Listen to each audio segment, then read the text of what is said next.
Well, I'm feeling that there's so much work that still has to be done. As you know, the Voting Rights Act was eviscerated in 2013, but the nature of what it was meant that every so many years you had to vote up the act again. And so the late Congressman John Lewis did get to write up a bill before his passing, and yet Congress has not so far passed it. So I feel that historically we've still got a long way to go to ensure that everyone can vote with no encumbrances. And that bill, that John Lewis bill, I believe has to be passed. I do not believe it can happen in this climate. 60 years after the initial march, uh, many came today from around the nation and maybe even parts of the world to commemorate. But we must stay engaged. We must never give up. We must never give in. We must never give out until the right to vote is protected and preserved for all citizens. Well, again, it's relentlessness and constructive and creative, which created the change ultimately, so that President Johnson, after they did march from Selma to Montgomery, because there were 3 or 4 marches before they actually made that trek, and when they did get into Montgomery, uh, several days later, ultimately President Johnson did sign the Voting Rights Act, even stating we shall overcome. A very, very powerful moment. Now, again, today, here we are 60 years later, and we need a permanent voting rights bill. That's what the John Lewis bill says. Today, I thought about the late great Reverend C.T. Vivian. I thought about Amelia Boynton. I thought about, of course, Congressman Lewis, certainly thinking about my dad and mom, who were both there in 65, and so many other unsung heroes and heroines that made a difference in this country.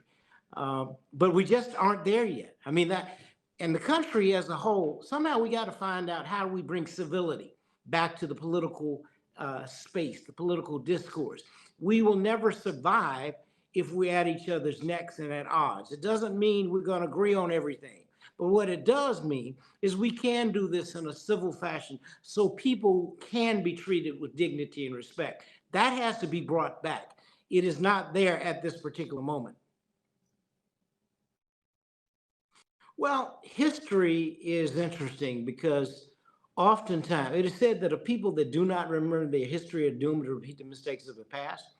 Unfortunately, we don't need to repeat things that were moving us backward. We need to figure out how do we move forward constructively with everyone engaged.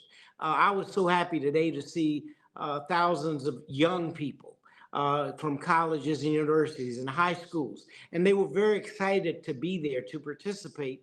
Although understanding we just have not arrived yet, and we must continue to engage in some level of activity.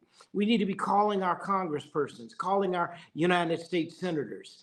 That is the responsibility of all of us. We not just calling that. We need to text them. We need to use every form of technology to bring about change that is available as an option. Inundate our elected officials, and ultimately they will make the decisions because they represent us. Well, it should be. And I think we have to create that climate because it does not feel like freedom exists as much as it should. Because again, we don't have voting rights for everyone. There's so many areas where we're afraid to address these issues. And we've got to find a constructive way to talk about these issues. As I said, my dad would say nonviolence is the key. And he would say that we must learn nonviolence or we may face non existence. Now, I don't want to embrace or say that, but what I am saying is that that way is still the truth. That is the light. That is the direction we must go into as a nation, collectively working together to navigate through issues, but issues that should bring us together, that should not create division. In fact, we've launched an initiative called the Realize the Dream Initiative for 2029, Dad's 100th birthday. That's 100 million hours of service to observe Dad's birthday, which equates to about $3 billion of engagement. And that's, again, 100 million hours by 2029, bringing young people together, bringing middle-aged people, bringing seniors, bringing corporations. It's about turning to each other and not turning on each other.